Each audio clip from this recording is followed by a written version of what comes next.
Converge? No, not Converge? All right. Well, somebody had to run the AV equipment. Thanks for coming out. You guys are from small, medium businesses? Probably medium business, like maybe 120 users. Okay. Yeah, that's like right where I've been for 15 years, is like between 100 and 200 users. Yeah. And we've got kind of a unique flavor to what we do because... He's more 5,000 users. Okay, cool. Well, it's fun talking to people from a lot of different backgrounds because they all have a different viewpoint on things, right? And for me, I've always kind of been either by myself or with maybe one or two other people. So we wear a lot of hats. You guys know how this is. You're doing everything. You're not just doing security. You're unjamming the printer. Because we can put a man on the moon, but we can't put a dead tree through a printer, you know? So you're spending all your time putting out fires like that. You don't really have a lot of time for security, so how do you fit it in? How do you make things work in that kind of environment? If anybody came to see Stephen Legg's presentation, anybody? Awesome, because we have a lot of overlap. As I'm sitting in the back, I'm like, oh, this sucks. We got like 3 or 4 of the same slides, but they dovetail a little bit, and where he went into a lot of tools, I kind of go into a lot more process and a little bit of a background on the CMM, which we'll talk about in a minute. So it's kind of cool.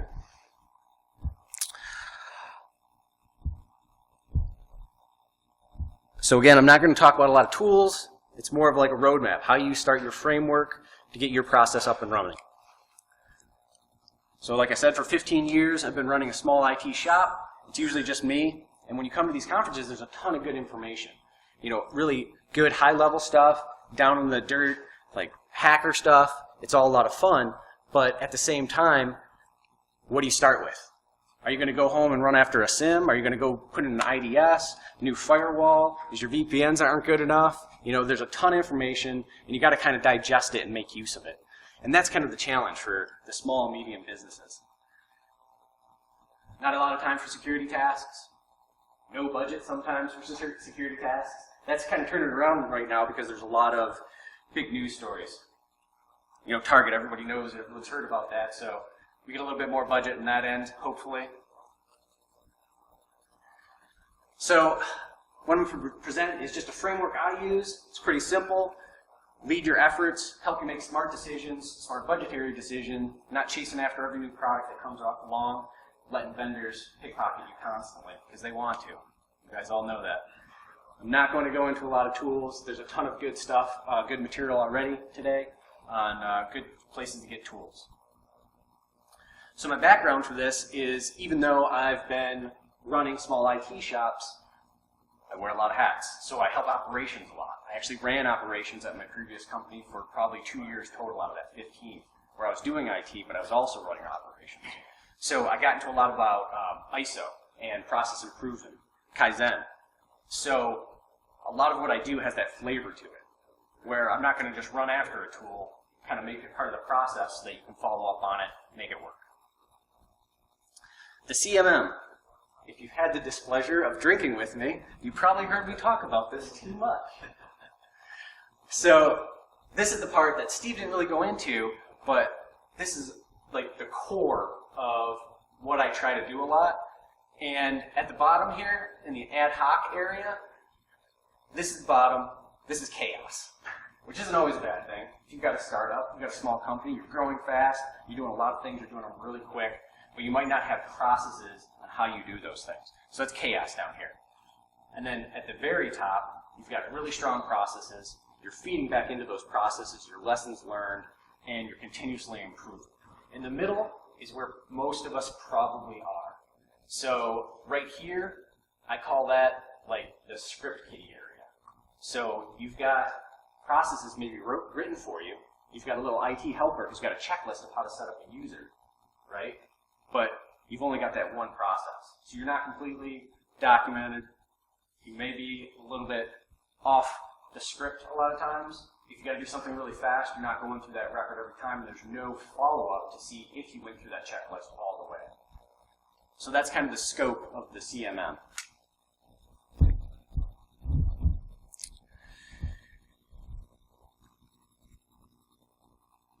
So what this helps you do if you kind of subscribe to the CMM is you're going to slowly improve your security posture. You're not going to leave here and buy all the things and fix all the things and have perfect security. You've got to make that dedication over time to improve it. So one of the important things, if you're in automotive especially, and I was for years, is documentation for ISO. That's the biggest thing for ISO, is you got to document everything. Even if your documentation sucks, you got to document it. Which is, again, going back to the CMM, if you document it and it sucks and you're not ever going to use it, this is kind of where you are. You're not using your documentation, your process isn't built to use the documentation, but you still write it, just because you're paying lip service to ISO. And that's kind of a waste of time. Everybody knows this. Who's written documentation that no one's ever going to use? Oh, yeah. Yeah, documentation. Document all the things. So, why do we need a framework, even if it is a simple one? Why do we need one? Because feelings. We've got a lot of feelings. The vendors, they show us shiny boxes with blinking lights, and we feel like we really need that. Do we really need it? Maybe. It's probably a good product. They tell me it's a good product. But guess what? Your feelings are shit. So my framework kind of goes in and it maps what we do to the SANS Top 20. Everyone's heard of the SANS Top 20? Raise your hand. It's kind of staring off into space. That's cool. SANS Top 20 is kind of one of the most recognized ways to improve your security posture. And there it is. And this is pretty much my whole framework. Like I said, it's really silly, really easy. So we've got all the SANS controls in a spreadsheet. It's just Excel. And I start off with an impact, or how much this is going to impact your environment if something goes wrong in that area. So, inventory of authorized and unauthorized devices, right? That's right up at the top. If somebody puts a box into your network, what can they do? Everything. Maybe. If you don't have it locked down, they can do everything. So is that really important? Yeah, it probably should be an impact, probably 9, 8. And what's your control? How strong are your controls? And you rank yourself on all of this. So like I said, it's really easy. You put in your control number. So for me, I don't know what I put here, probably like a 7 or a 6. It wasn't real high, but we do have decent controls. We keep empty ports unplugged, that kind of stuff. So we do have a list of our actual inventory. And then the subtotal. The subtotal is calculated off of these first two numbers, so they all start the same thing.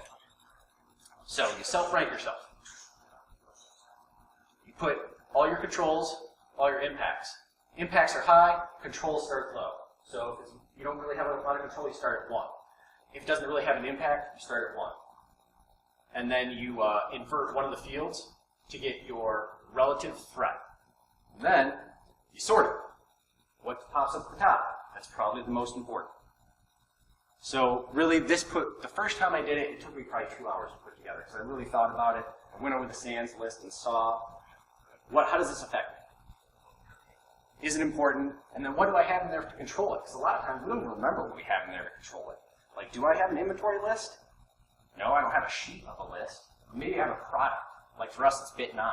Every one of my computers is in bit 9. Now I have an inventory list. That's pretty much everything on my network. So you got to think about it, what you actually have that covers these areas. So for me, the biggest relative threat was maintenance, monitoring, and analysis of audit logs. So I got a 45 there. Is a 45 good or bad? Who cares? It's at the top. That's what you should go after. This is really important, and it's not just in security, it's in everything in IT. Like I said, I'm more of a generalist, so I kind of have a list for everything, and I regularly go revisit that list. I have a month-end document that I go over. It's got a lot of silly stuff. I reboot our MFPs because they crash all the time. Yeah, I restart our generators. I restart our generators just to make sure they're still running, they still have gas. Who has a month-end list that they go over? Something they look at. Maybe it's not even month-end, maybe it's quarterly. But I think it's crazy important that there's a couple tasks that you're always looking at. And it doesn't have to be an Excel sheet. Maybe it's built into something a little bit larger. You know, it's part of operations, so it sends you an email. For me, it's just a Word doc. I've got a list, and every time something goes wrong, I think, if it was on this list, would I have been able to check it? Would I have been able to prevent whatever this was that went wrong if it was on this list? The example of the generators. You get a power outage that takes down the company maybe every 2-3 years. That's probably a lot, but that's how it goes. And you had that power outage and you figured out you have no idea where your generators are. You left them with maintenance. What happened to them? So now you're down. Your UPS is going to last you 30 minutes and then it's blackout. What happened to them? Do they have gas? If you're on your list and you're actually checking your list, maybe you know. So, in review, have a process. That's kind of the most important. And that checking that list once a month or once quarterly is part of that process. Rank the impact and current controls, and this is a self-rank, but you got to take a look at it, be brutal. You're probably the only one who's going to look at this list. Maybe you share it with your team. Maybe you use it as a metric. So at the end of the year, if you're keeping versions of this list, you can go back and say, hey, these are all the changes I made, and now it's in this list that I update all the time, so I can show my list to my higher-ups and say, hey, look at these are the things we took care of. Our threat went from 30 to 20. What does that mean? Not too much, but it went down. That's the good thing, right? And then add more controls. Figure out what maps to your SANS line items, what's going to help you improve your security posture on those SANS items. Put them in there. Maybe it takes a couple times. This is a long process. Like I said, you can't jump out of this meeting and go save the world. It's going to take a lot of time. Level up. Keep going up to CMM until you're right here at the top. You're with world-class organizations that really know how to create processes. And this doesn't have to be just for security. You can use this process and this growth for anything in your IT infrastructure. If you're in a small business, you can use it for a lot of things. That's it.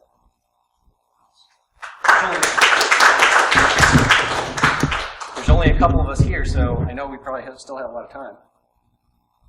Like 5-10 minutes. Yeah. Yeah, just real quick, I would argue that this is also for small offices too, not just small businesses, because you're not going to have a nag necessarily in an office before people. Your CFO's not going to buy one. Yep. So you have to look at other approaches. I'm not going to say the simple thing, but his net have reports all the time. Yep. And if that's on your list, once a year. That one I probably wouldn't do that often because it sucks. Right, yeah. But you've got to go through, make sure your ports that aren't connected to anything. I kind of just go through my switch, and if it's got lights out, I write it down. I come back 2 weeks later, I write it down again. If it comes up in that list twice, I unplug it. It's just quick and easy, and we've only got 120 ports, so it doesn't take that long. For small businesses that have shoestring budget, how do you go about, or what's your opinion on balancing between products that you actually do buy and stuff like open source, things like that? I don't make those decisions whenever possible. You look at the options. You may have a product that's completely free and versus one that costs a lot of money. So you've got QRadar versus Alien Ball.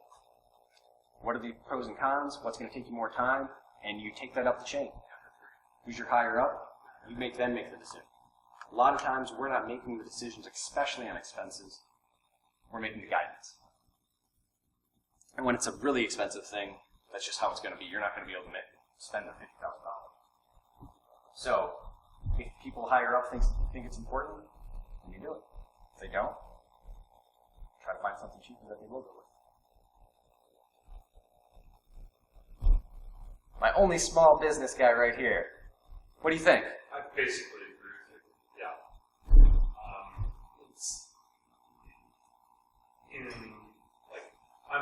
I'm in a technology company, and you would think that most people would understand technology, but they don't. Or they don't have time to understand it. Yeah. They've got another phase going on. Maybe we don't do a good enough job trying to educate people on security.